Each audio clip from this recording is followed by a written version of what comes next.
عليكم ورحمة الله وبركاته. الحمد لله رب العالمين والصلاة والسلام على رسول الله وعلى آله وأصحابه أجمعين. الله سبحانه وتعالى جردان منن شيخ عبد الرزاق البادردин حفظه الله الدعاء الذي لا يرد кайтарылбаган дуа деген китебин окууну улантабыз. Анан буга чейинки болгон ушул дуанын убактылары тууралуу сөз кылып бүткөн болчубуз буга чейинки сабакта. Өзгөчө эгерде биз Аллах Таалага дуа менен кайрылып аткан дуабыз жооп берилгенге көбүрөөк мүмкүнчүлүгү болушун каалаган болсок ошол 6 убактын алган болсо ошол убакыттарга дуа кылганга аракет кылышыбыз керек экен, издеп ошол убакыттарда дуа кылганга мүмкүнчүлүк колубуздан келишинче аракет кылышыбыз керек экен. Жалпысынан Аллах Таала албетте ар бир убакытта эле дуа кылат, бирок ошол убакыттар өзгөчө убакыттар болуп эсептелет, биринчиден. Эми бүгүнкү болгон тема бул дагы ушул дуа кылып атканда, Аллах Таалага жалбарып биз кайрылып атканда буга да көңүл бура турчу маселе. Бул айтат ал-амр салис, үчүнчү нерсе бул айтат хушул калб. Жүрөктөгү болгон хушу, жүрөктөгү болгон Аллах Тааланын алдында болгон коркуу, Аллах Таалага багынуу, ошол менен Аллах Таалага жалбарып кайрылуу да. Аллах Тааланын алдында өзүбүздүн муктаждыгыбызды билдирүү менен, Аллах Таалага моюн сунуу менен Аллах Таалага жалбарып кайрылышыбыз керек. Бул нерсени ошо имам Ибн ал-Кайым рахимахуллах да эскерип кетти. Жана өтө маанилүү экен, дуа маселесинде өтө маанилүү экен бизге айтып кетти. Жана бул дуа деле эмес, баардык эле ибадаттарда маанилүү да.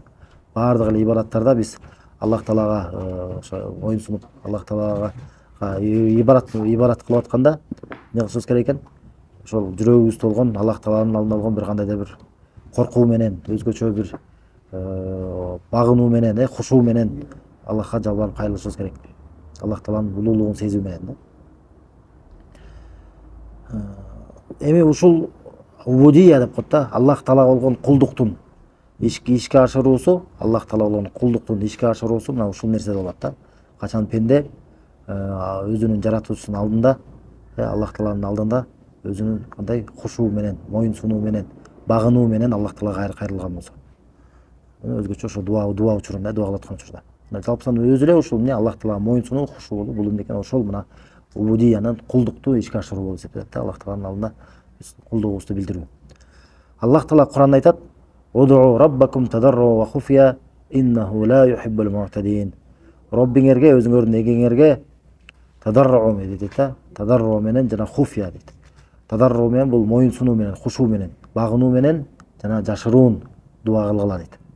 Аллах Таала бизге буйрук кылып атат. Өзүңөрдүн эгеңерге, өзүңөрдүн Роббиңерге багынуу менен, моюн сунуу менен жана жашыруун дуа кылгыла дейт. Жашыруун дуа кылгыла. Чынында ал чектен ашкандарды сүйбөйт дейт. Чектен чыккандарды сүйбөйт. Имам ат-Табари рахимахуллах бул аяттын тафсиринде айткан, тадарру деген мааниси, моюн сунуу деген мааниси тазаллулан. Тазаллулан ва истиканатан ли таатихи. Аллахка итаат кылуу анан ошол моюн сунуу дейт да, багынуу менен. Өзгөчө Аллах Тааланын алдында өзүнүн кулдукту сезүү менен. Ушундай кылып дуа кылгыла дейт. Анан хуфиятан деген мааниси би хушу кулубикум. Жүрөктөрүңөрдө болгон хушуу менен дейт да. Жүрөктөрү болгон өзгөчө Аллах Таалага моюн сунуу менен.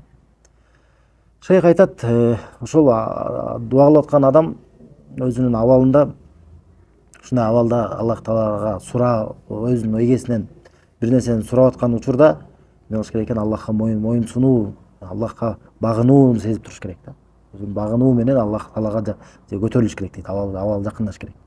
Жана Аллах Таалага кайрылып атканда, жалбарып атканда үнү дагы эмне басаңдатылган, үнүн басаңдатып, ошол үнүн басаңдаткан болсо, демек бул багынып аткан абалда болот да. Багынып аткан, үнүн басаңдатып жана адеп менен дуа кылыш керек. Болсо кыйкырып атканда демек бул багынган белгиси эмес да туурабы?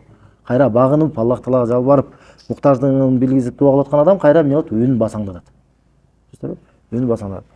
Ошондуктан пайгамбарыбыз саллаллаху алейхи вассалам качан кээ бир сахабалар дуа кылып атканда үнүн көтөрүп катуу дуа кылып атканын укканда, пайгамбар саллаллаху алейхи вассалам ошолорду укканда мынтип айткан аларга: "Айюхан нас, адамдар, ирбау аля анфусикум." Өзүңөрдү тынчтандыргыла деген, өзүңөрдү көңүл бурула деген айтканда: "Иннакум лейса тадауна асамма вала гаиба, иннакум тадауна самиан карибан ва хува маакум." Чынында силер дүлөйгө дейт, дүлөйгө жана жок болгонго, кайып жок, силердин жаныңарда бар болбогонго дуа кылып аткан жериңер жок дейт. Силер деген чынында, силер деген угуп туруучу жана жакынга дуа кылып атасыңар. Чынында ал силер менен бирге дейт. Аллах Таала өзүнүн угуусу менен, дуаларга жооп берүүсү менен ар бир пенденин жанына. Ошондон пайгамбар салам буларга дуаны үйрөткөн да. Көрсөңөр кандай экен, алар үндөрүн көтөрүп, бийик үнүн көтөрүп дуа кылып аткан экен. Демек бул туура эмес. Көрсөңөр пайгамбар салам өзү аны тууралап коюп атат. Андай кылбалы деп, адамдар андай кылбалы деп айткан эди. Тынчтангыла дейт. Чынында силер дудукка дуа кылган жериңер жок. Дудукка кайрылып аткан жериңер жок. Катуу кыйкырып, үнүбүз жеткирип калгандай болбойбуз. Андай эмес. Жана ал кайып, ал деген жаны жок эмес. Ал деген ал эмне? Ал чынында ал угуучу жана жакын дейт. Силер менен бирге дейт. Дуа менен, дуага жооп берүү менен албетте биз менен бирге. Көрдүңөр? Бул жакта дагы ошого көрсөтмө. Силер менен бирге деп атат. Эмне менен бирге экен? Угуусу менен бирге. Кайсы гана аяттар, хадистерде Аллах Таала силер менен бирге, алар менен бирге деп турган болсо, сөзсүз түрдө ошол аятта же хадисте эмнеси менен бирге экени айтылып турат. Мисалы Муса менен Харунду Аллах субханаху ва таала Фираунга жөнөткөндө, алар айтканда иннани маакума асма ва ара. Мен чынында силер экөөңөр менен биргемин деп туруп уланса айткан. Угамын жана көрөмүн деген да. Демек ал Муса менен Харун жанында өзү Аллах Таала жанында бекен? Жок. Угуусу менен жана көрүүсү менен жанында деген болгондо. Өзү Аллах Таала каякта? Өзү асмандардын үстүндө, арштын үстүндө. Арштын үстүнө көтөрүлгөн бизге өзү Аллах Таала Кур'анда айтып бергенде, бул тууралуу сабактарда айткан болчубуз. Кур'анда көп жерде, миңдеген далилдерде Аллах Таала арштын үстүндө, ал асмандардын үстүндө экенин бизге кабарлап кетет. Жана ушу макулуктардан бөлүнүп турат экенин баяндап берген. Ал эми жаныңарда силер менен бирге деп атканда, экен угуусу менен, көрүүсү менен, колдоосу менен жана башка нерселер менен. Ушул жакта да көрсөңөр, бул хадисте пайгамбар салам хадисте айтат, ал угуучу дейт. Ал силер менен бирге дейт. Эмне экен биз менен бирге? Угуусу менен.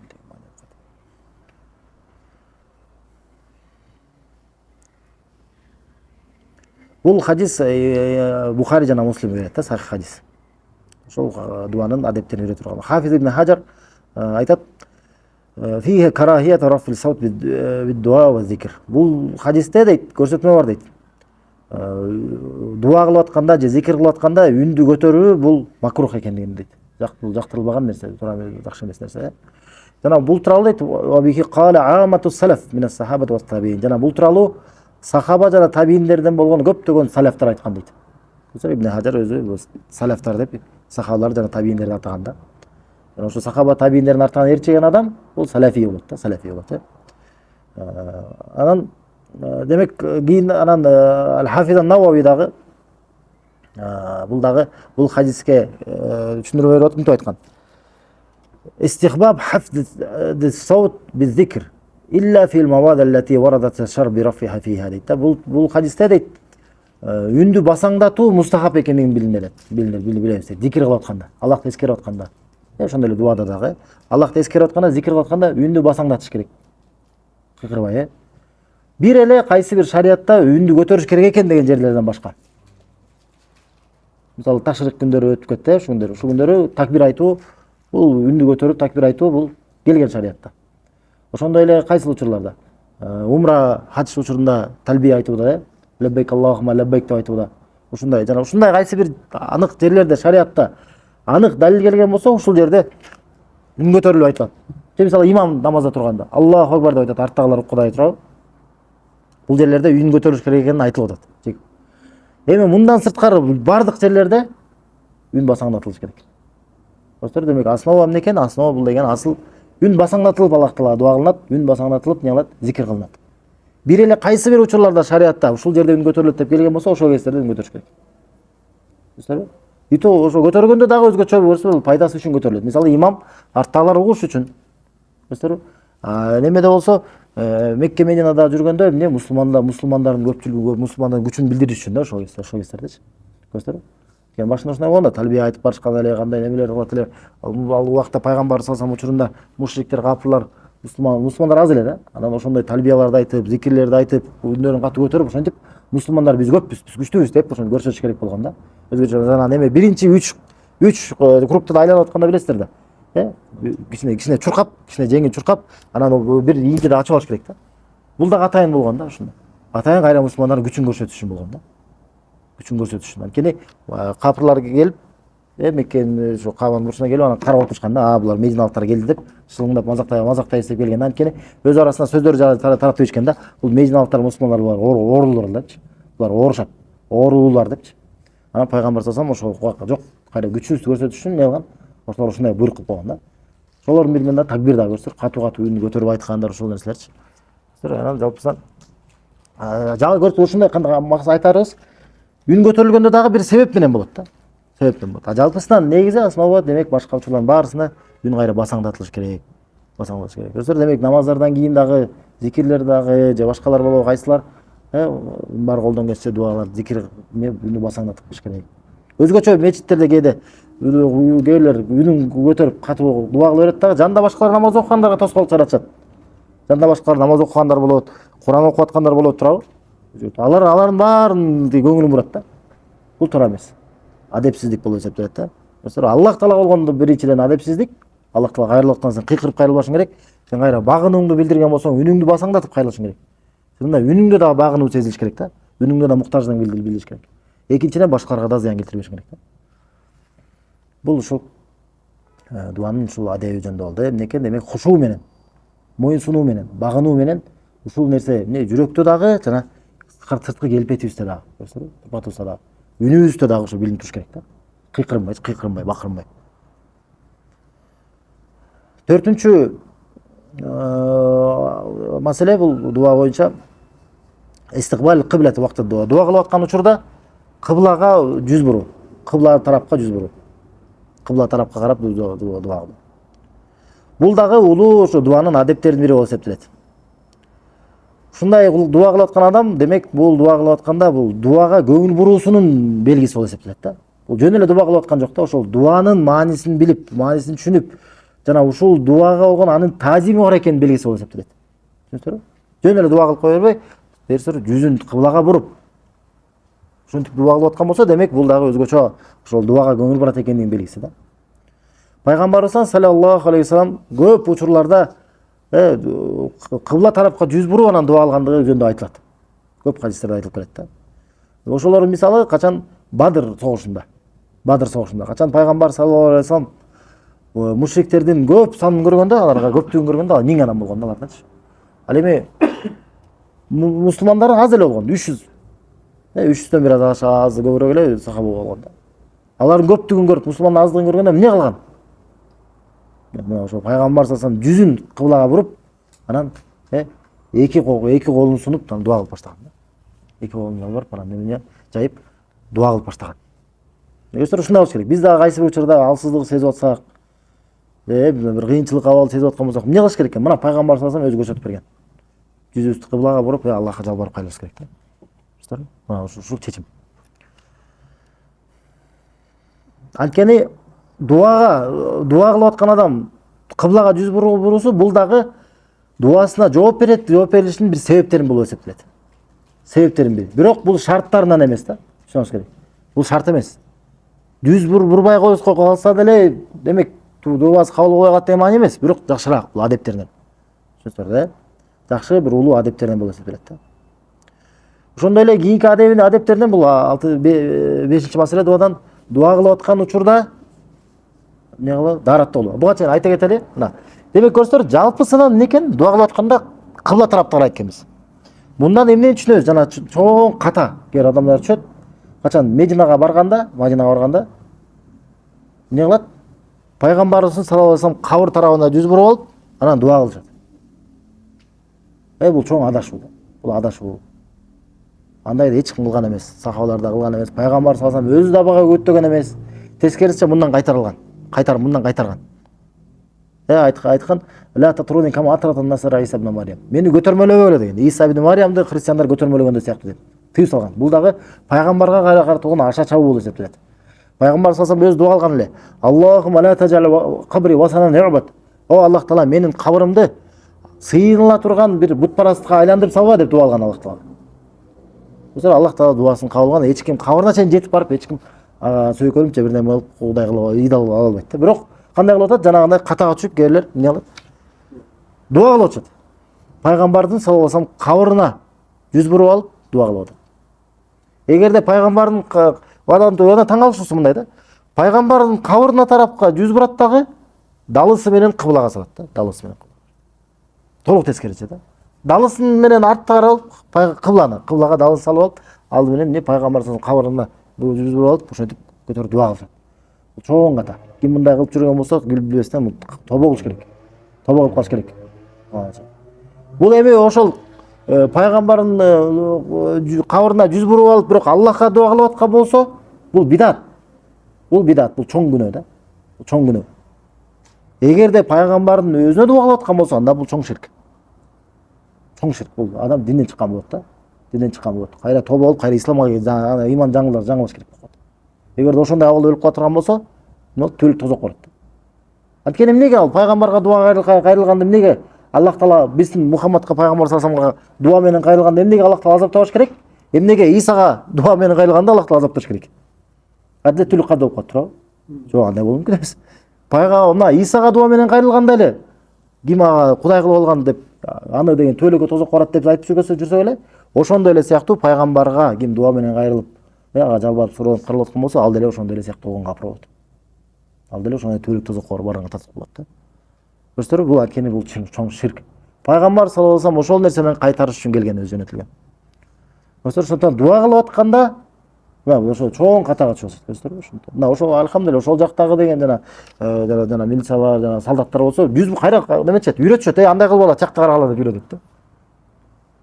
Ошол жактагылардын ошол солдаттардын жакшылыгы, кайра бизге көңүл буруп, мындай эле тартиптүү эмес, дин жактан дагы тартипке көңүл бургандыгы да. Алардан Алла ыраазы болсун. Эми жалпысынан мен айткым келет, көрөсүздарбы? Дуа кылып аткан адептердин бири жүз буруш керек кыбла тарапка. Башка бир кабырга, пайгамбардын кабырына демек жүз буруп дуа кылган болбойт деп атсак, андан башка кабырларга, анда кабыр күмбөздөргө андан бешбетери болбойт.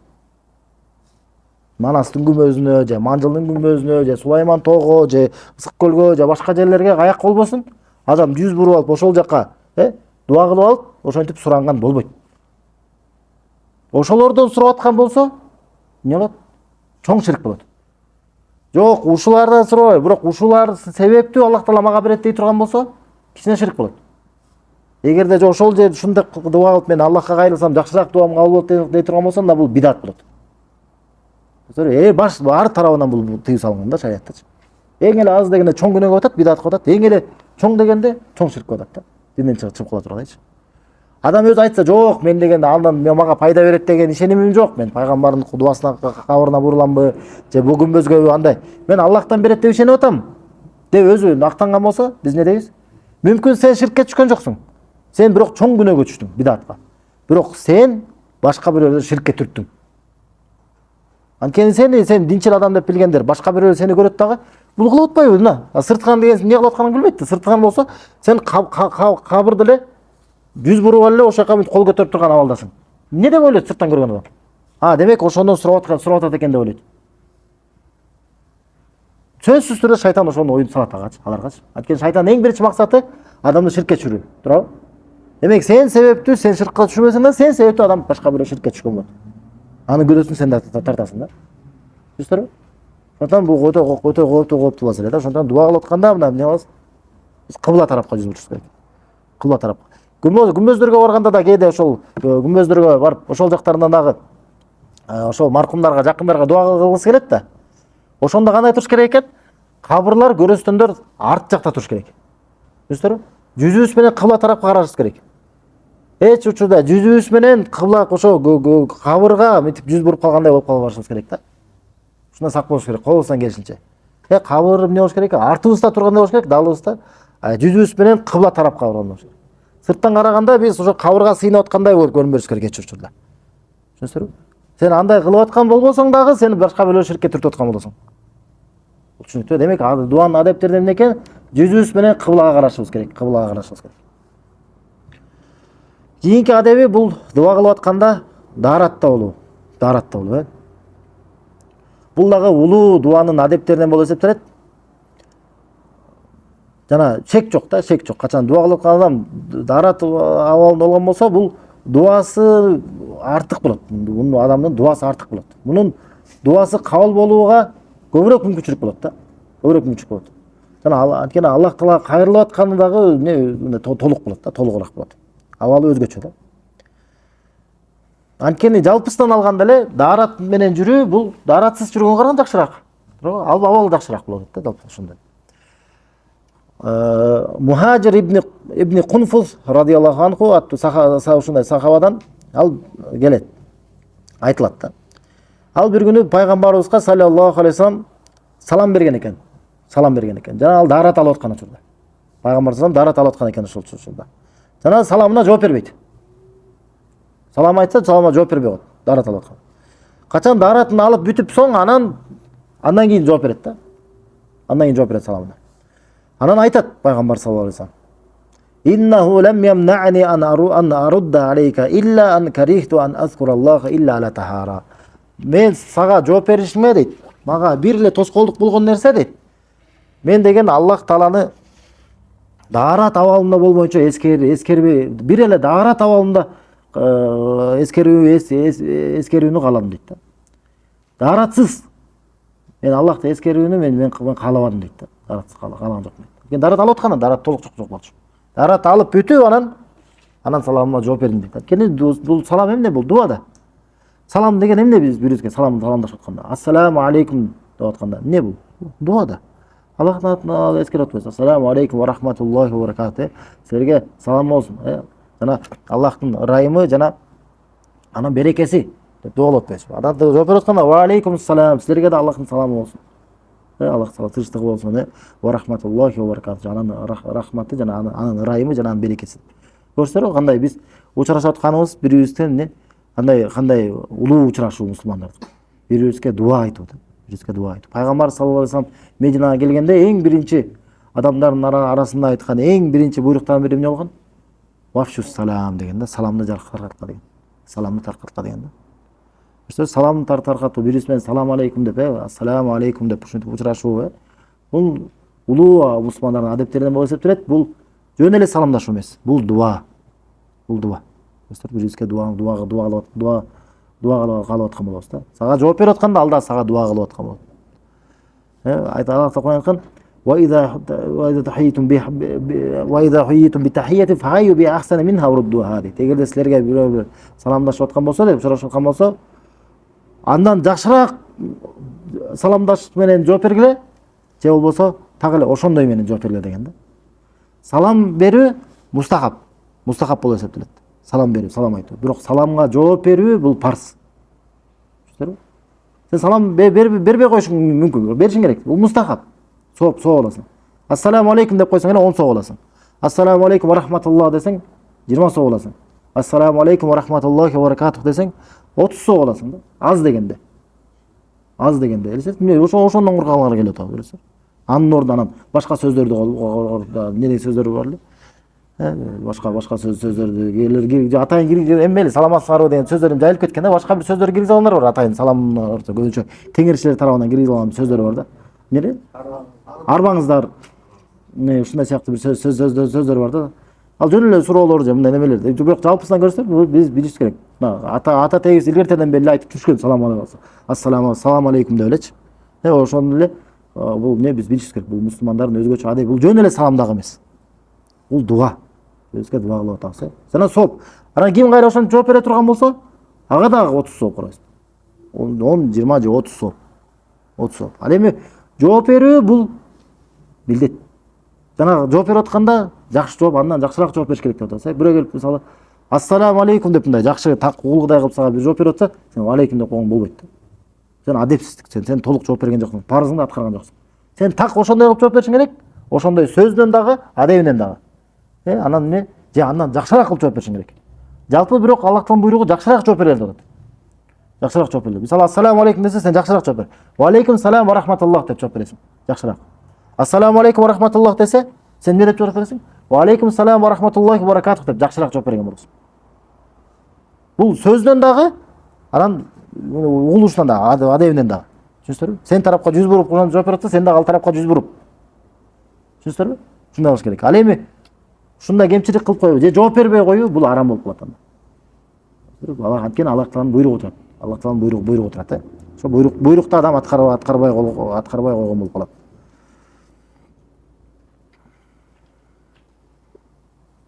Эми ошол пайгамбар салсам ошол улуу болгон саламды, дуа болгон нерсени Аллахты эскерүүнү мен бир гана даарат болмоюнча Аллахты эскербөөнү мен каалабадым дейт да. Каалабадым дейт. Демек Аллахты эскерүүнү саламдыга жооп берүүдө эле эскергисиз, дааратсыз эскербегениз келгенден кийин андан улураак болгон, андан дагы башка дуа нерселер, андан 5 метр көңүл бурганыңыз жакшы да. Түшүнүктү? Бул хадис болсо Абу Давуд келтирет өзүнүн сунанында, жана Имам Ахмад Муснатта келтирген. Шейх Альбани сахих деген да. Эми 6-чы дагы дуанын маселелеринен качан даарат боюнча түшүнүктүү, даарат боюнча түшүнүктүү.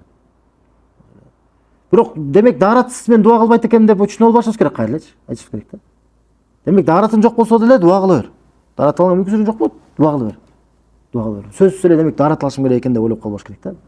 Кайра тоскоолдук жаратып албаш керек өзүнүн адамчы. Шайтан кайра бир тараптан келбесе, башка жактан келиши мүмкүн да. Түшүнүңүзбү? Бул болсо бул деле эмне? Бул демек шарт эмес, дава шарт эмес. Бирок бул жакшыраак нерсе. Бул ошо даараттын кошумча адептерден. Не обязательно, да? Не обязательно. Я. Даарат боюнча суроо. Эмне даарат алып атканда сүйлөй берет да. Жооп бериш керек да. Колдон келсе көп сүйлөбөш керек. Анан эгерде кажет, муктаждык бир зарыл иш болсо жооп берип койсо эч нерсе болбойт. Просто эмне? Жок, сак демеш керек да. Колдон келсе сүйлөп бериш керек да. Эми 6-чы маселе дуа кылып атканда рофл ядайн. Энди дуа кылып атканда эки колду көтөрүп дуа кылуу. Эки колду Аллах тарапка сунуп, ошо. Эки колду жайып алып. Я. Кандай жайыш керек? Эки колду жай деди, ошондой жаясына кандай болсо ошондой. Нечине алхамдулилlah келди бул жакта бир кандайдыр бир өзгөчө бир неме жалпысынан кол жоюп атканда мындай сыртка сен муктаж экендигиңди билдирип турушуң керек да. Сен мисалы керсейип алып тургансың, моундай бир кандайдыр болбош керек андайчы. Мисалы кээде жок, чынында эле кээде мисалычы аябай адам ушунчалык берилип дуа алганда чынында эле колун аябай көтөргөндө ошондой сыяктуу болуп кетет эми. Адам эми кандай да биз немечи. Ал убакытта мисалы колду чынында неметип кетет, көтөрүп. Кээде ушундай өтө көтөргөндө эле учурлар болот да, бурсат берилет. Пайгамбар саллаллаху алейхи канчалык оор абал болсо өтө көтөрөт эле. Азыр окуйбуз ошол тууралдачы хадистердичи. Ошондой болот эле да. Бирок жалпысынан Шейх Усайбин айтып берген бар. Дуа кылып атканда колду мындай дейт да, жанагындай. Мисалы билесиздер да жанагы сурамжыл болуп көчөдө жүргөндөр кандай сурайт, мисалы бирден сурап атканда мындай муктаж болуп, мындай сурайт го, ошондойчу муктаждыгын билдиргендей. Ошондой сыяктуу дейт да. Ошондой сыяктуу. Сенкен сурап атабыз, Аллах Таалам бере көр депчи. Сурап атабыз. Ошондон бул кол жайып атканда ошондой мындай Аллах Таалам сурап аткандай мындай муктаж болгондой сурашың керек да.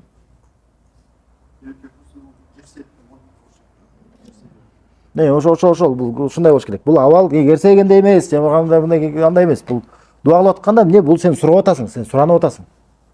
Көрсөңөр айтып атпайбы мында? Дуа кылып атканда бул бүт жагынан билиниш керек.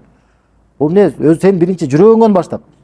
Жүрөгүңдө Аллахка муктаж экениңди билдирип туруш керек. Муктаж экениңди азыр демеш керек. Экинчиден сенин үнүңдө өз үнүң менен кыйкырбай, бакырынбай. О Аллах деп кыйкырып неме андай эмес да, көрсөңөрбү? Үнүңдө дагы багынуу менен, Аллах Таалам муктаж экенин билдирүү менен, адептүүлүк менен. Анан сыртка абалыңда, мына айтты, даарат менен жүзүң кыблага буруп, жүзүң кыблага, эмне болду? Жүзүңдү кыблага буруп, анан эмне? Бул өзүң сөздөрдү дагы, туура сөздөрдү тандап. Түшүнүңүзбү? Туура сөздөрдү, адептүү сөздөрдү тандап, чектен чыкпай.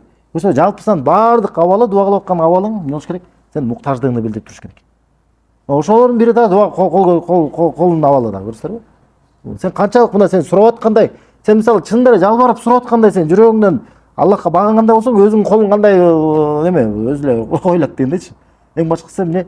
Ошо жүрөктөн баштап да. Муктаждыгыңды билдирип, жалбарып, ошентип кайрыла турган болсоң, ошол да эң башкысы. Анан бул кол көтөрүү боюнча.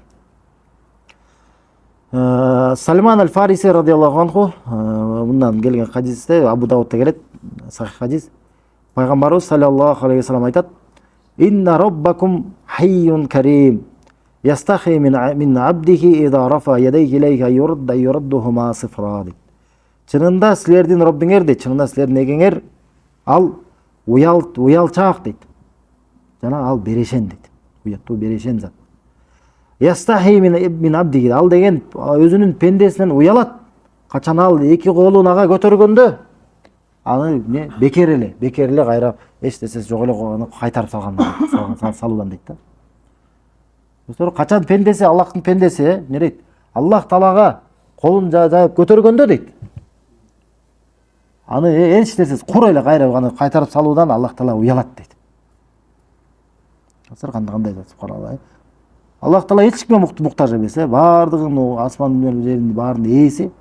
Кандай зат экен, субханалла. Эр учурларда уяла турган зат экен да, субханалла. Уялат экен. Качан сен эки колуң менен жалбар, Аллах Таалага суранып турган болсоң, ошонун сенин колуңду жөнлөп устой. Эч нерсе жок, кайра сен колуңду кайтарып коёдан Аллах Таала уялат экен.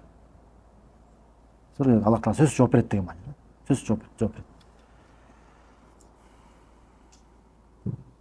Демек бул хадистен дагы маанилүү далил бар. Демек мына айтып атат хадисте.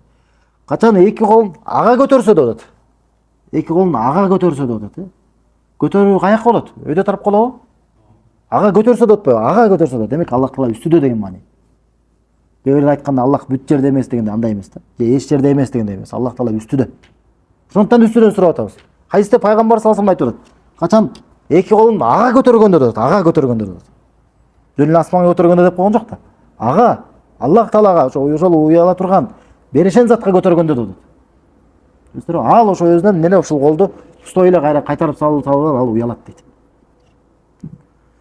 Хадис сахих дедик. Аллах Таала бай зат, эч кимге муктаж эмес зат. Ошол уялат экен өзүнүн пендесинен. Субханалла. Качан эки колун көтөрсө, аны бекер кайтарып салуудан, кайтарып коюудан дейт да. Мааниси хаибатайн дейт. Ошо үмүт үзгөн абалда дейт да. Ошо үмүтүн үзгөн абалда. Анткени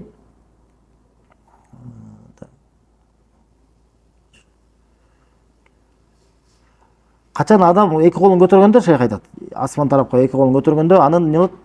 Ички тараптары дейт. Эки колунун ички тараптары асман тарапты карайт дейт. Асман тарапты карайт дейт. Ушул нерсе дейт. Адамдын бул абалы, кол көтөрүп турган абал. Адамдын багынган, муктаждыгын билдирип турган абал дейт да. Өзүнүн кедейлигин Аллах Тааланын алдында, өзүнүн муктаждыгын, кажетин көрсөтүп турган абал. Ошол себептүү бул Аллах Тааланын алдында дагы дуага жооп берилишинин бир себептерин болуп эсептелет, себептерин бири. Көрсө, сырткы абал менен дагы сен дуа кылып атасың. Абалың менен дагы дуа кылып атасың. Сөзүң менен эле эмес, абалың менен дагы. Жана пайгамбарыбыздан саллаллаху алейхи вассалам колун көтөргөн тууралуу дагы көптөгөн хадистер келет дуа кылып атканда. Бул эмес, ал эмес. Дуа кылып атканда кайсы бир оорчулук кабарларда, кыйын абалдарда, бир балия келген учурларда өзгөчө колун көтөрөт эле да. Чок атуу өтө колун көтөрөт эле. Башка учурлардан да өзгөчөлөп. Мисалы жана айткандай Бадыр согушунда качан мушриктердин абалы мусулмандардан өтө көп экенин көргөндө пайгамбар салсам жүзүн кыблага бурду дагы эки колун сунду дейт. Эки колун сунду дейт. Эки колун сунуп алып дуа кылып атат. Өзүнүн Роббисине кайрылган. Жана Умар ибн аль-Хаттаб радыйаллаху анху айткан: "Фама зале яхтифу Робби". Жана ошол себеп ошентип ошондой абалда өзүнүн Роббисине кайрыла берди дейт. Кайрыла берди. Маддан ядайки эки колун сунуп алып дейт. Эки колун сунуп алып. Мустакбилал кыблага жүзүн буруп алып. Хатта саката ридаху ан манкибей. Ошентип тура берди. Качан сырткы чапаны дейт. Эки ийинен түшүп калганча дейт да. Чапаны бар, эсине чапаны бар болчу экен да. Ошонусу көрсө, кол көтөрүп турганда жана кийими түшүп калды дейт. Көрсөңүр кандай. Демек колун бийик көтөргөн экен да. Ошондой болду турган экен. Бул хадис имам Муслим келтирет. Ошондой эле качан кургакчылык абалда дагы. Пайгамбар саллаллаху алейхи вассалам кургакчылык учурунда минбарга туруп жаан сурап Аллах субхана таалага кайрылган. Салатул истисқа деп коет, дуа. Ошо дуасы, намазы, жаан суроонун эмес. Ошондо намаз, ошондо дуасы. Анас ибн Малик радыйаллаху анху ошондо айтат: "Раайту Расулаллахи саллаллаху алейхи вассалам ярфа ядайхи фид дуа". Мен Аллахтын элчисин саллаллаху алейхи вассалам дуада эки колун көтөргөнүн көрдүм дейт. Көрдүм. Хатта юра баяды ибтайхи. Ошол колун өйдө бийик көтөргөн дейт. Анын дейт колтугунун эки колтугунун агы көрүнүп калган дейт да. Агы көрүнгөн дейт да. Демек колтугулорун көрүнгөн дейт да, ушундайчы көрсөтөрбү? Ошондо болсо демек колун өтө бийик көтөргөн экен да. Көрсөтөрбү? Ошо мындан мааниси демек канчалык оор болсо ошончолук бийик көтөрөт экен да, көтөрөт эле экен да. Аллах таала тарапка түшүнсөк. Бул хадис болсо Бухариде жана Муслимде келет да. Бухари жана Муслимде. Эми кийинки 7-чи дуага, дуанын маселелеринен дуа учурунда Аллахка мактоо айтуу. Көрсөңүз, ар тараптан дуаны өтөт атабыз да. Дуанын адептерин үйрөнүп атабыз. Жүрөгүн абалы кандай болуш керек экен, үнүнүн абалы кандай болуш керек экен, сырткы келбетиңин абалы кандай болуш керек экен, даратында болуш керек экен, каякты карап алып дуа кылышың керек экен. Көрсөңүз, эми сөздөрдө дагы мына. Бул сөздү айтып дуа кылып атканда дуанын башында колдон келиши Аллахка мактоо айтып башташың керек. Аллах кайсыга мактоону билген болсо ошону айтып Аллахка таазим кылып, андан соң пайгамбарыбызга, анын пайгамбарына саллаллаху алейхи вассалам, Мухаммадка саллаллаху алейхи вассалам салават айтуу менен. Салават айтуу менен. Дуанын алдында ушуларды айтканың бул дагы дуанын адептеринен да. Фадалат ибн Убайд айтты сахабадан радиаллаху анху, Алла айтат. Самия Расулуллах саллаллаху алейхи вассалам раджулан яду фи салатихи лам юмаджидиллаха таала. Пайгамбар Аллахтын элчиси саллаллаху алейхи вассалам бир адамды уккан дейт. Өзүнүн намазында, дуасында, намазда. Аллахка дуа кылып атып, Аллахка мактоо айткан жок дейт. Валам юсалли алан наби. Пайгамбарга дагы салават айткан эмес дейт. Көрсөңүз. Факала наби саллаллаху алейхи вассалам, пайгамбар саллаллаху алейхи вассалам айткан дейт. Ажила хада. Бул шашып койду деген да. Бул шашып койду деген да. Сумма дааху факал. Жана аны чакырган дейт, өзүнө чакырды дейт, ошону жана айтты дейт ага. Ида салла ахадукум фалябда би тахмиди раббихи азза ва жал. Сен эгерде кимдир бирөөңөр дейт, намаз окуп аткан болсо дейт, же болбосо дуа кылып аткан болсо, анда эмне дейт? Өзүнүн эгесине, өзүнүн Роббисине тахмид менен баштасын дейт. Мактоо айтуу менен, аны даңктоо менен, вассана алей дейт, аны мактоо даңктоо менен баштасын. Сумма юсалли алан наби саллаллаху алейхи вассалам. Андан соң пайгамбарга салават айтсын дейт. Сумма яду баду бимаша. Андан соң каалаганын сурасын дейт. Муну имам Абу Дауд жана имам Тирмизи келтирген, Шейх Албани сахих деген да. Эми көрсөтөрбү, ушул эки нерсени кошуп кетиш керек экен сөз. Антпесек шашылган болуп калабыз дуада. Шашпаш керек, ушул эки нерсени унутпашыбыз керек. Ар бир дуабызда Аллахка мактоо айтып, жана пайгамбарыбызга салаваттарды айтып, анан дуа кылсак жакшыраак. Бул жакшыраак, толук болот ошондо.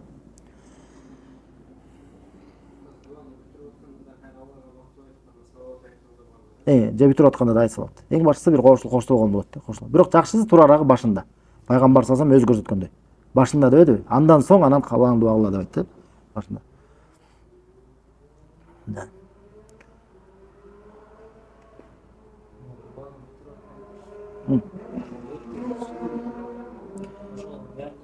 Бетке сүрүү боюнча деген талаштар бар алымдар ортосунда.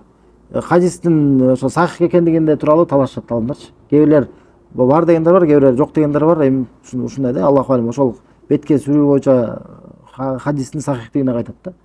Жалпысынан сүрсө дагы проблема жок, сүрбөй койсо да проблема жок да. Бетке сүрүү боюнча. Түшүндүрбү? Мындай дагы деметкендер, мындай дагы келет да, иншалла. Ошон үчүн жанагы хадис ошо бетке сүргөндүгү боюнча талаш бар алар ортосунда. Ошолго негизделет да. Ким бетке сүргөн болсо, же сүрбөгөн болсо, бир бидат кылып салды, же бир адашты деген маселе эмес. Бул жөн эле фикх ичинде, фикх алымдар ортосунда болгон талаш. Ошол адам өзү кайсы туурараак сезилет, деп этилет, далилдердин негизинде ошого кайтат да. Ошого кайтат. Да кылса да болот, кылбай койсо деле эч нерсе эмес да. Демек мына бул тууралуу айтып атабыз. Демек эмнекен пайгамбарга салават, Аллах таала мактоо айтуу, даңктоо айтуу, андан соң пайгамбарга салават айтуу, бул дагы дуанын адептеринен экен. Ошол себептүү азандан кийин дуа өзгөчө экенин түшүнүп атабыз, түшүнүңүздөрбү? Азандан кийин. Кен азанда Аллахка мактоо айтылат атпайбы? Аллаху акбар деп, Аллах улук, эң улук деп айтылып.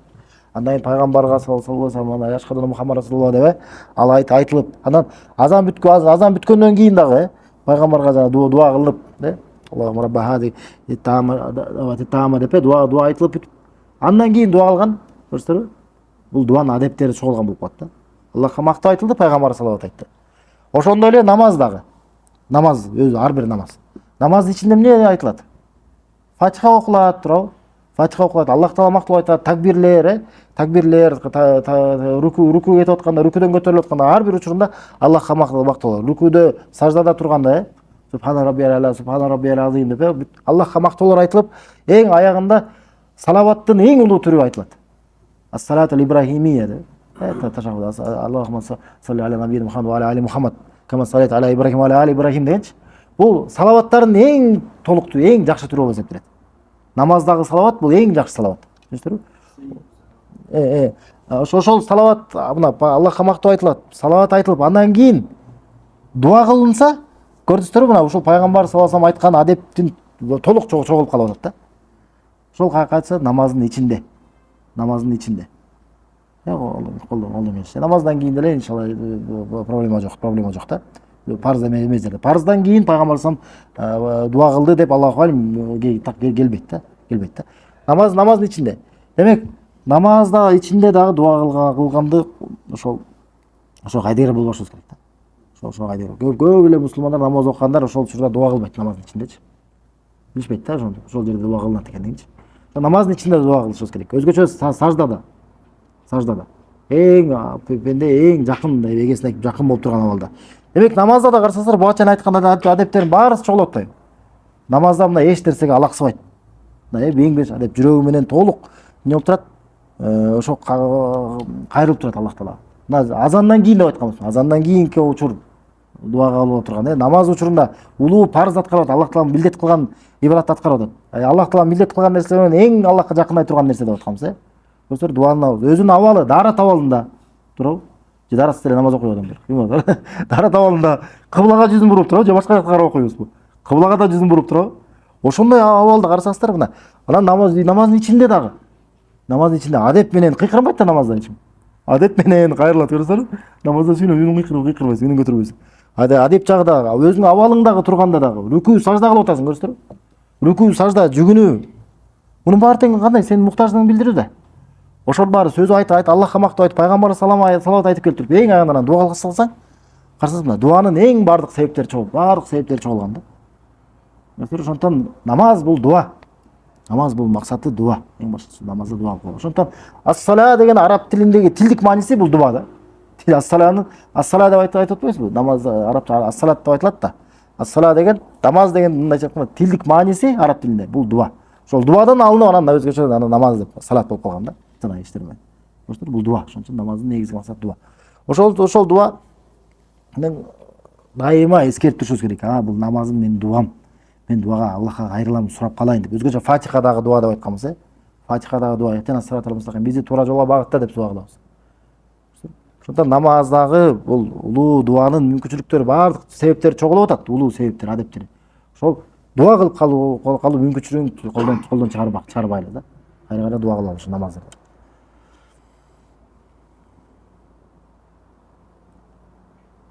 Ошондой эле дагы жаназа намаз.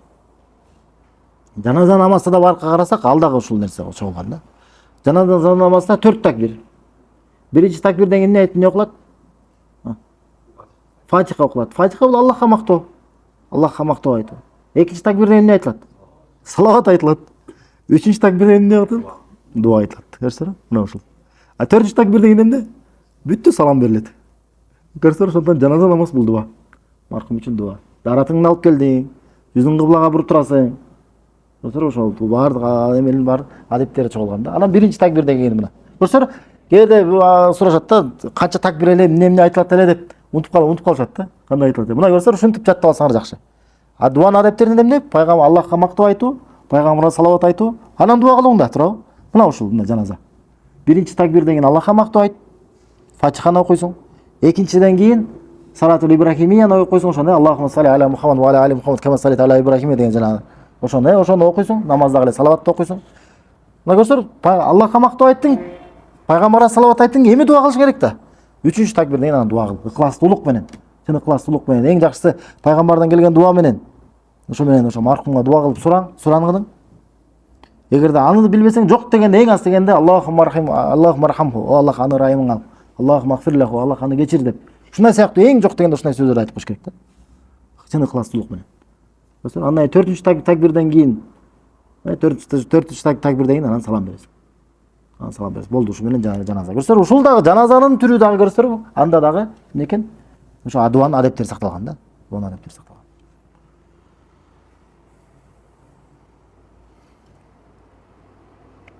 Эми 8-чи дуага дагы бул өтө ушул дуанын адептеринен өтө маанилүүлөрүнөн болуп эсептелет.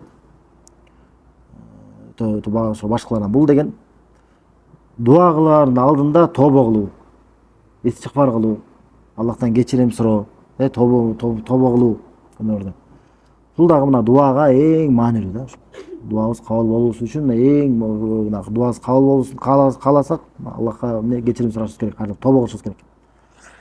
Анткени күнөөлөр бул дуанын тоскоолдуктары болуп эсептелет. Дуанын тоскоолдуктары.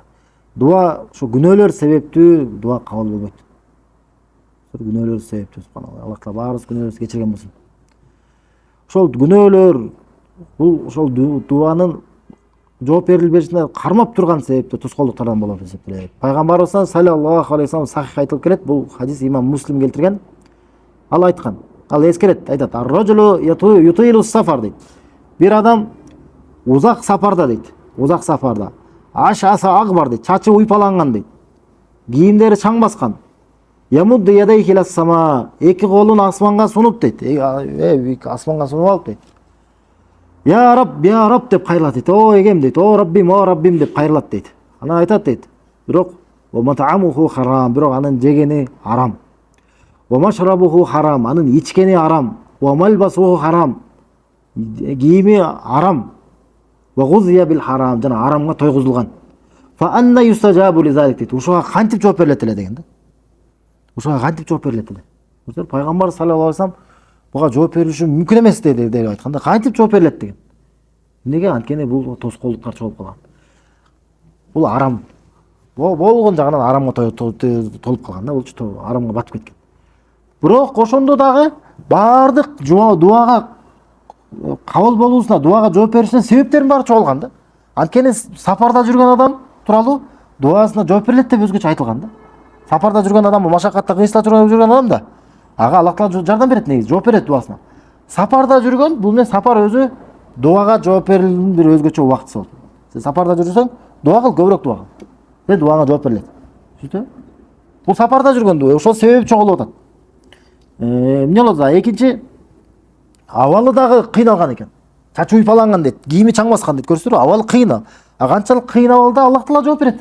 Амма южибал муттаррайда да дейт Аллах Таала. Оор абалы кыйын абалга түшүп калганга дуасына ким жооп берет дейт. Көрсөтүрбү? Аллах Таала. Ва якшифу суу, андагы болгон зыянды ким алып келет? Көрсөтүрбү? Аллах Таала. Аллах Таала. Ошондой оор абалда турганда дагы Аллах Таала көбүрөөк жооп берет. Ошол себеби да чогулуп атат. Жана эмне? Эки колун асманга көтөрөт Аллах Таала тарапка. Көрсөтүрбү? Эки колуңду айтпадык беле? Аллах Таала уялат аны. Пустой жооп берип кой берип койууга депчи, кайтарып коюуга. Көрсөтүрбү? Дуанын баардык мындай көп улуу себептери чогулуп атат булардынчы. Ошол себептери чогулса дагы ага карабастан не пайгамбар салсам буга дуасына жооп берүү мүмкүн эмес деп айтып атат да. Кантип жооп берилет эле деп атат. Эмне себептен? Эмне себептен? Күнөөбүз арам себептүү. Арам себептүү, субханалла, күнөөбүз субханалла. Эмне күнөө кылбаган ким бар? Пайгамбар салсам айткан, "Кулли бани адама хатта" дейт. Ар бир адам баласы күнөө кылуучу дейт. Ва хайрул хаттаина тавабун, жана күнөө кылуучулардын эң жакшылары тоба кылуучулар деген. Аллах субхана таала биз адамды ушундай кылып жараткан, күнөө кылат. Бирок максат бул күнөө, биз көбүрөөк күнөө кылыш эмес, күнөө кылбаганга аракет кылабыз, күнөө кылып калсак тоба кылабыз. Тоба кылабыз. Аллахтын мээриминен үмүт үзбөй. Ошол замат бир нерсени бирөөгө бир зулумдук кылсак, ошону кайра оңдоого аракет кылып, шашылып. Эгерде биз менен Аллах Тааланын ортосунда болсо, ошол кечирим сурап, Аллах Таала жаратты. Ошого кайтпайм деген бекем ниет менен, бекем чечкиндүүлүк менен, өкүнүү менен, күнөөнү таштоо менен, экинчи эч качан кайтпайм деген чын ыхластуулук менен адам тоба кыла турган болсо, Аллах Таала тоболорду кабыл кылат. Тобонун эшиктери азырынча ачык. Мүмкүнчүлүк бар туурабы? Тобонун эшиктери ачык. Пайгамбар саллаллаху алейхи ва саллам тобо ар бир тобоңор кабыл болот качан малам югаргыр деген да, могу адамдын жаны могу гаргара деп койсо биздечи ошо арабчадан югаргыр деп кой, гаргыр деп могу адам жаны бекиртип келип калганга чейин деген да. Ошо өлүмгө чейин. Же болбосо күн кайра батыштан чыкканга чейин, кыямат башталганга чейин. Ошол убакытка чейин алхамдулилля тобонун эшиктери ачык. Тоба кылып калалы. Тоба кылып калалы. Аллах Таала колун сунат дейт күндүз, түндөсү тоба, күнөө кылган тоба кылып калыш үчүн дейт. Түндөсү Аллах Таала эки колун сунат дейт, күндүзү күнөө кылган тоба кылып калыш үчүн дейт. Ушинтип улана берет дейт. Качан күн кайра батыштан чыкканга чейин дейт. Достор, Аллах бунда да демек хадистен демек Аллахтан колу деген сыпат тасталат жана ал колун сынат экендигин тасталат да. Достор, эми Аллах Таала тобаларды кабыл кылуучу. Пайгамбар саллаллаху алейхи хадисте айткан: "Ат-таибу мин замби камал ла замбала." Күнөөлөрдөн тоба кылган адам күнөө кылбаган адамга окшош деген да. Күнөө кылбаган адам сымал деген да. Аллах Таала өзүнүн пендесинин тобосуна дейт, сүйнөт деп айткан пайгамбар. Сүйнөт дейт. Элчесер Раббыбыз сүйнөт. Сүйнөт экен. Демек Аллах Таала сүйнөт экендигин дагы бир сыпатын тастадыбыз. Өзү кандай зат Аллах Таала? Сүйнөт экен. Ушундай мындан да катуураак деп туруп бир адамды мисал келтирет. Бир адам дейт, талаада жүрөт дейт, талаада. Бир төөсүнүн баары үстүндө дейт. Болгон анын өзү сапарда жүргөн ок аттары болгон дейт. Кийим кетсеси, тамак ашы бар нерсеси. Анан ошол чөлдө жүрүп, талаада жүрүп, төөсүн качырып ийет. Төөсүн качырып ийет дагы издейт аны. Бияка барат дагы таппай калат. Анан таппай, анан үмүтүн үзөт. Болду мен. Ушул жерде калдым экен, мен өлдүм экен деп эме алат, ошолтон үмүтүн үзүп анан бир дарактын алдына келип анан отуруп, болдум экен, мен өлөт экен ушул жерде анан күтүп отуруп уктап калат. Анан бир кезде ошо ойгонуп кетет. Ойгонуп кетсе, ушу төөсү алдында турган болот да. Анын чылбырдайын жана эме бутактарга оролуп калган экен да. Тура калып, төөсүн кармай калып, баштан кармап, эмне дейт? Аллахумма анта рабби ва ана раббук дейт. О Аллах Таала, сен менин кулумсуң. Мен сенин Роббиңмин. Мен сенин эгеңмин дейт да. Анан пайгамбар саллаллаху алейхи ва саллям айтат: "Ахта мин шиддатил фарах." Өтө катуу сүйүнгөндөн жаңылып алды дейт да. Жаңылып айтып алды дейт да. Адашып айтып алды. Ошондо өтө катуу сүйүнгөндөн, өтө катуу аябай катуу ачууланган адам бир куфур сөздөрдү, капырчы сөздөрдү айтып алса, бул эмне кечирилет. Адам билбестен атайын кылган жок да. Ошондой эле мажбурланып кылган болсо, бул кечирилет. Өтө катуу сүйүнгөндөн айтып алды дейт. Айтып алды дейт да. Эми ушуну элестетсин да, ушул адамды бизге пайгамбар саллаллаху алейхи ва саллям эмнеге мисал келтирип атат? Бул адам эмнеге келтирип атат мисал? Бул окуяны эмне пайда алып атабыз? Аллах Тааланын сүйүнүүчү тууралуу. Аллах Тааланын сүйүнүүчү тууралуу. Мына ушул адамдын сүйүнүүчү кандай экен? Ушунчалык катуу сүйүнүүчү экен. Ушунчалык ал эми чектен чыгып кеткен экен да. Катуу сүйүнгөндөн өзү капырчылык сөздү, куфур, динден чыгара турган сөздү айтып алганын билбей калып атат. Ушунчалык мына чектен ашкан сүйүнүүчү экен да. Ошончолук катуу сүйүнүүчү экен. Эң чектинде, эң акыркы чекте болгон адамдын сүйүнүүчү. Кандай деп? Аллах Таала пендесинин тобосунан дейт. Эмне дейт? Ушундан да катуу сүйүнөт дейт. Субханалла. Ушундан да катуу сүйүнөт дейт. Билесиздер, кайсы бир пенде күнөө кылып жүрүп анан өкүнүп анан Аллах Таалага тоба кылып, "О Аллах Таала, мени кечир. О Аллах Таала, мен кемчилик кылдым. О Аллах Таала, мени кечире көр, тоба кылам" деп кайрылса, Аллах Таала жабылып кайрылса, эмне кылат экен? Жанагы адам төөсүн таба алганда андан дагы катуураак Аллах Таала эмне кылат экен? Сүйүнөт экен. Кечирет. Кандай Субхана Таала, Аллах Таала кандай кечиримдүү, ырайымдуу зат да, Субхана. Ошол эмне кылат экен? Сүйүнөт экен, Субханалла. Валлаху юриду айятуба алейкум дейт Аллах Таала Куранда. Аллах Таала силердин тобоңорду кабыл кылууну каалайт дейт.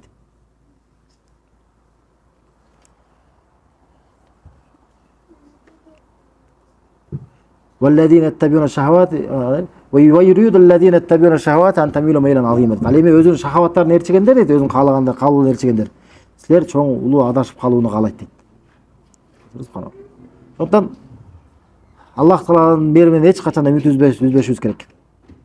Аллах Субхана Таала Кур'анда айтат: "Ва май яқнату мин рахматиллахи илля ал-қаумид долин." Аллахтын мериминен бир гана адашкан адамдардан башка ким үмүт үзөт дейт. Башка аятта Аллахтын ырайымынан дейт, капырлардан башка ким үмүт үзөт дейт да. Аллах Тааланын мериминен үмүт үзүп коюу бул адашуу, ал эмес, бул капырчылык. Адам бир күнөө кылып туруп, ошо күнөө кылгандан кийин болду, мен Аллах кечирбейт дей турган болсо, Ошо Аллах мени кечирбейт деген сөзү биринчи күнөөбүздөн дагы оор күнөө. Анткени бул күн динден чыгара турган нерсе. Анткени Аллах Тааланы бул урушуп атат. Аллах Таала кечирбеген зат экен деп урушуп атат. Андай эмес, көрсөтөрбү? Аллах Тааланын акысына кирип атат. Аллах Таала кечирүүчү зат. Канчалык гана адам күнөөлөрдү кылбасын, канчалык гана кемчиликтери канчалык гана оор болбосун, канчалык гана көп болбосун, Аллах Таала сөзсүз күнөөлөрдү кечирүүчү зат. Сөзсүз күнөөлөрдү кечирүүчү зат. Бирок күнөөлөргө азаптоочу да зат. Ошо күнөө сариул хисаб, тез эсебин берүүчү, шадидул иқаб, азабы катуу зат. Ошол эле учурда кечиримдүү, ырайымдуу тоболор кабыл болчу. Аллах кечирет экен деп коюп эле кайра күнөөлөргө батып кете бербеш керек. Мүмкүн тобо кылганга жетишпей калабыз. Ошо ашыкча мени кечирет экен деп атып, шайтан азгыра берип, адам такыр эле таквалыкты жоготуп, такыр эле коркуусу кетип калып, мүмкүн такыр эле тобо кылбай калышы мүмкүн. Күнөөнү жеңил карай берип. Сөздөр ошондон эмне Аллах Тааладан коркушубуз керек. Ошол эле учурда Аллах Тааланын мээриминен үмүт үзбөшүбүз керек. Аллах Таала кечирүүчү зат. Ябна Адам дейт. Адам баласы дейт. Аллах Таала. Сен качан мага үмүт кыла берсең, жана мен дуа кыла берсең дейт, кечирип сурасаң, мен сен бардык күнөөлөрүңдү кечирем да эч нерсеге көңүл бурбайм дейт. Адам баласы дейт, Аллах Таала дейт. Сен мага жер шарынчалык болуп толтура күнөөлөрүң менен келе турган болсоң, жана мага эч нерсени ширк келтирбеген абалда мага келип жолуксаң, мен сени ошончолук кечирим менен тосолом деген да. Пайгамбар саллаллаху айткан хадис кудсиде ушул айтты. Демек Аллах Таала күнөөлөрдү кечирет. Аллах Таала Кур'ан айтат: "Инналлаха ла яғфиру юшрику бихи ва яғфиру ма дуна залика лиман яша." Чынында Аллах Таала ширк кылганды кечирбейт, бирок андан башка күнөөлөрдү кимге кааласа кечирет дейт. Ширкти кечирбейт. Бирок тобо кыла турган болсо, адам эгер тобо кыла турган болсо, Аллах Таала кечирим сурай турган болсо, чын ыхласчылык менен Аллах Таала бардык күнөөлөрдү кечирет. Ширкти дагы, капырчылыкты да кечирет. Бирок кечирбейт деген маани эмне экен? Ошо тобо кылбай өлүп кеткен болсо. Тобо кылбай өлүп кеткен болсо, анда эмне ошолдо кечирбей калат да. Кул я ибади аллазина асрафу аля анфусикум дейт. Аллах Таала Кур'ан айтат. Айт дейт, айт. Өздөрүнө зулумдук кылып алган, өздөрүнө ошо күнөө кылып алган мен пенделериме айт дейт. Бул аят деген кимге кайрылуу экен? Баарыбызга кайрылуу. Бизге кайрылуу экен да. Аллах Таала буйрук кылат өзүнүн пендесине. Кул я ибади аллазина асрафу аля анфусикум, өздөрүнө каршы зулумдук кылып алган, өздөрүнө каршы ысырап, ошо күнөө кылып алган ана мен пенделериме ошолорго айт дейт. Аллах Таала буйрук кылган экен өз пайгамбарына, баарыбызга бизге кайрылууга. Айтат: "Ла тaqнату мин рахматиллах" дейт. Аллахтын мээриминен үмүт үзбөгүлө дейт. Аллахтын мээриминен үмүт үзбөгүлө. Инналлаха яғфиру зунуба жамиан дейт. Чынында Аллах Таала бардык күнөөлөрдү кечирет дейт. Көрсөңүз, Аллах Таала мээримдүү, кечиримдүү зат. Демек мына бул максат эмне демек?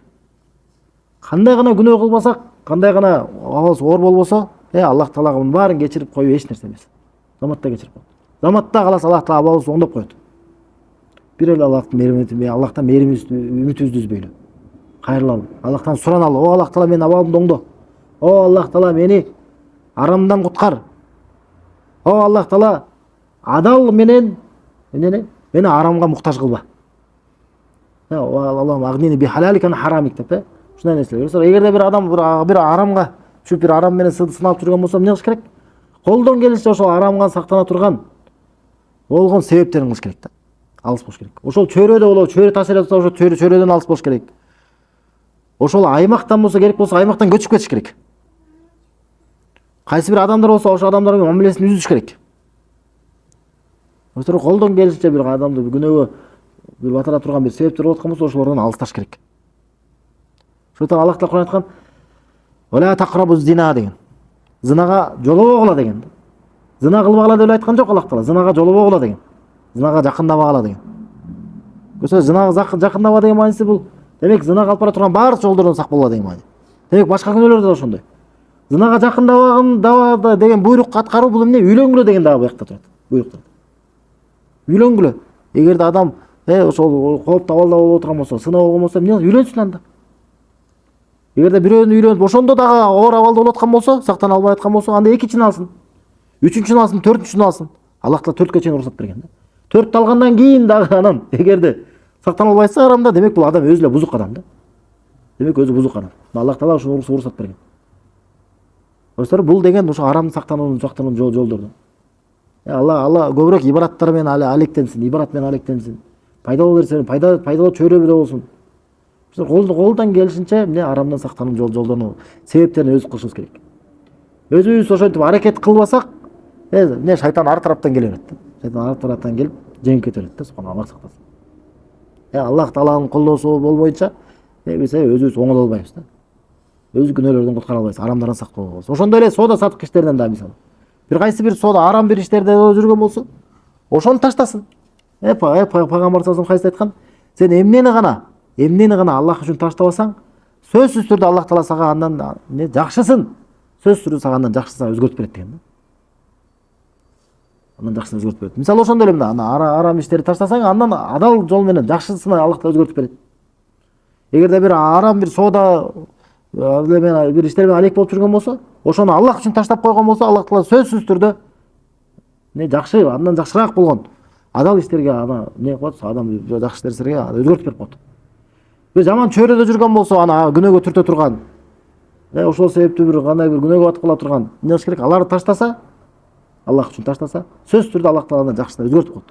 Башка чөйрөгө өзгөртүп коет, же болбосо аларды таштаган себептүү ошолорду өзгөртүп коет Аллах Таала. Бул аларды таштагандыктан мүмкүн алар ойлонуп калышат. Бул досубуз бизди мына чын эле биз ушунчалык бузук адам болуп калдык го.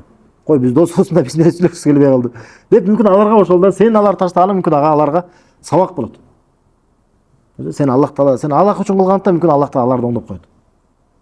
Биздер ошондон арам таштаганына ошол Аллахка ишенип, бекем ишенүү менен ошону ташташыбыз керек да, ташташыбыз керек. Анан тобо менен, ошо тобо абалы менен коштолуш керек да, тобо абалы менен. Тобо бул ошол Аллахка баруучулардын эң биринчи кадамы. Аллахка баруучулардын, Имам Ибн Каййим Мадарижис Саликинде эң биринчи кадам, Аллахка баруучулардын эң биринчи кадамы бул тобо деген, тобо истигфар. Тобо бул сен ишиңдин аягы эмес, бул ишиңдин башы да. Тобо кылдың, истигфар кылдың, ошол абалда анан кийин Аллахка бара турган болсоң, ошол абалдын эң биринчи кадамы болуп эсептелет. Ошол абалдан сактан. Ошондо пайгамбар саллаллаху алейхи вассалам эмне деп келген? Я айюханнас, эй адамдар, тубу илаллах деген. Аллахка тобо кылгыла. Фа инни атубу фил йауми илейхи миата марра. Мен күнүнө Аллах Таалага 100 жолу тобо кылам деген. 100 жолу тобо кылып кайрылам деген. Тобо кылып кечирим сурап кайрылам деген да.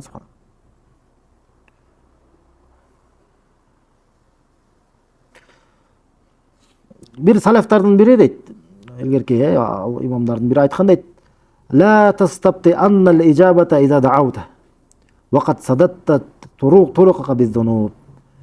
Дуанын жооп берилүүсүн сен качан дуа кылган соң жай эмне кеч болуп атат деп ойлобо дейт. Сен өзүң анын жолдорун күнөөлөр менен тосуп салган соң дейт. Сен өзүң дуанын жолун күнөөлөр менен тосуп салып, эмнеге жооп берилбей атат, эмнеге кечип атат деп айтпа дейт да. Өзүң анын жолдорун тосуп салбадың дейт күнөөлөр менен. Сондықтан көрсөтөр бул күнөөгө дуабызга жооп берүүсүнө тоскоолдук болуп кала турган нерсе бул арам.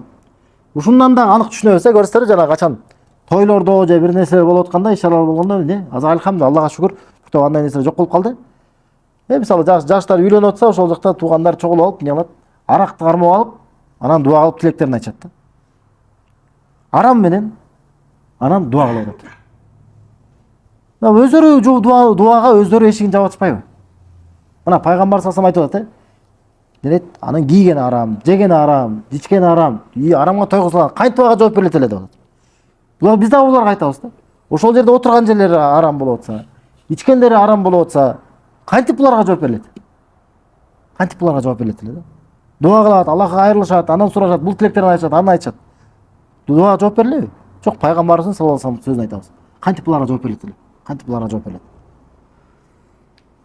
Ошондон шейх айтат, ар бир мусулман өзүнө жакшылыкты каалаган көбүрөөк истигфар кылыш керек дейт. Көбүрөөк истигфар кылып, Аллахтан кечирим сурап, көбүрөөк тобо кылыш керек дейт. Ошол күнөөнү моюнга алуу менен да, күнөө адам адам баласы ошо өзүнүн күнөөсүн моюнга алыш керек. Моюнга алып, мен ушул кемчилик кылдым, мен күнөө кылдым, каталачылык кылдым деп ошо өкүнүп күнөө. Эч качан кайра ага кайтпаймын деген бекем чечкиндүүлүк менен. Ошентип Аллах Таалага дуалар менен кайрыла турган болсо, ошо тободон соң ошол дуанын кабыл болуусуна бир себептердин бири болот да. Субханакаллаху ва бихамдика ашхаду ан ла илаха илля анта астагфирука ва атубу илейк. Баракаллаху фикум.